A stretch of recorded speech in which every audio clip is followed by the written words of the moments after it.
and I give the floor now to the representative of Pakistan. Thank you, Madam President. We would like to also join colleagues in thanking Director General Grossi and Under Secretary General Di Carlo for their briefings.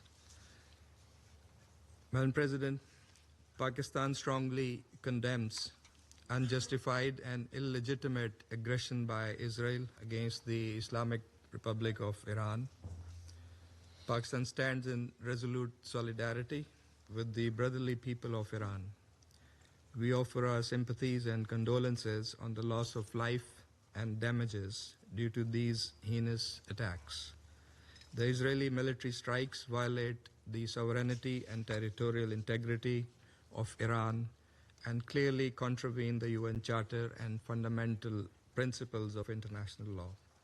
We unequivocally denounce these blatant provocations, which constitute a grave danger and a serious threat to the peace, security, and stability of the entire region and beyond, with serious implications. Iran has the right to self-defense under Article 51 of the UN Charter. Madam President, these attacks follow a dangerous pattern of Israeli irresponsible conduct marked by ongoing military operations in Gaza and repeated cross-border strikes in Syria, Lebanon, and Yemen, demonstrating a consistent and deliberate disregard for international norms. Israel's actions in the Middle East reflect a continuing pattern of unilateral militarism in flagrant violation of Article 2.4 of the UN Charter and represent acts of aggression as defined under General Assembly Resolution 3314 of 1974. Israel's serial breaches of sovereignty normalize impunity, erode the authority of the United Nations, and gravely undermine the international order. Such blatant aggression and contempt for international law has already had devastating consequences. In Gaza, tens of thousands of civilians have been killed as a result of Israeli military onslaught, and a humanitarian catastrophe has unfolded under an illegal blockade that has in fact been there for over 15 years. In Syria, Yemen, and Lebanon, Israeli airstrikes have repeatedly targeted sovereign territory, undermining regional stability and exacerbating tensions. The fact that these attacks against Iran have happened in the middle of a negotiations process aimed at finding a peaceful diplomatic solution to the Iranian nuclear issue makes it all the more morally repugnant and against international norms.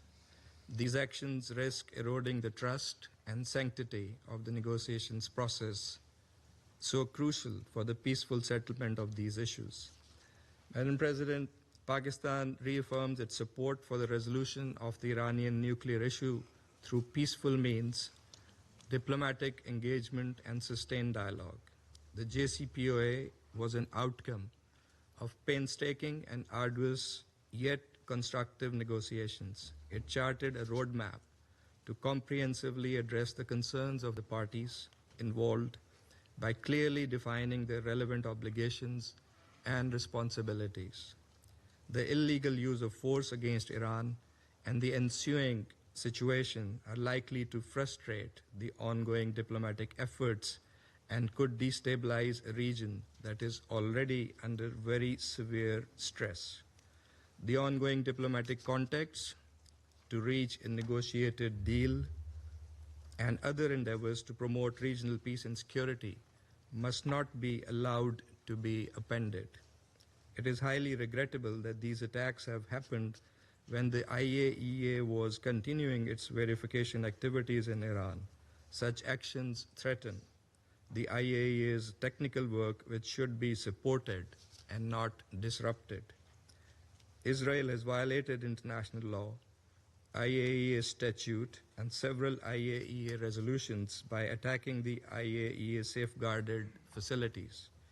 In addition to serious violation of international law, these attacks risk setting a dangerous negative precedent and pose a grave threat to safety of populations in the region and around the globe. Pakistan, as an immediate neighbor of Iran, is therefore seriously concerned.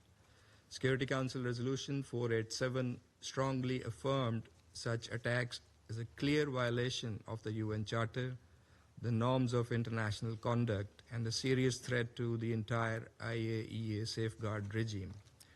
We call on all parties, Madam President, to fulfill their respective obligations and responsibilities and avoid escalation. Even in these testing times, diplomatic engagement and dialogue must be prioritized. Clearly, the international community is in favor of peace and stability in the region. In a few days, next week, the international community, the UN membership, was to come together to express its will to chart the path for the Palestinian state as part of the two-state solution that would usher in the long-awaited, just, and durable peace in the Middle East. Israel's reckless and irresponsible behavior cannot be allowed to jeopardize the efforts for peace, endanger the stability of the entire region, and risk wider escalation, thereby threatening global peace and security. The Security Council bears primary responsibility to maintain international peace and security and to stop this aggression immediately. It must hold the aggressor accountable for its actions. This Council must deny Israel the free hand and the impunity with which it continues to operate in defiance of international law and international opinion. It is also our collective responsibility to reject any notions by anyone, anywhere, that seek to distort, misuse, and abuse the right of self-defense in violation of international law and the UN Charter. Finally, this Council must collectively muster the courage to take positions and adopt decisions that are in full conformity with the Charter of the United Nations. In accordance with its responsibility, the Council should encourage, support, and prioritize dialogue and diplomacy to advance peaceful resolution of conflicts. That is the only viable path forward, as many around the table have also echoed in their comments. I thank you, Madam President. I thank the representative of Pakistan for his statement.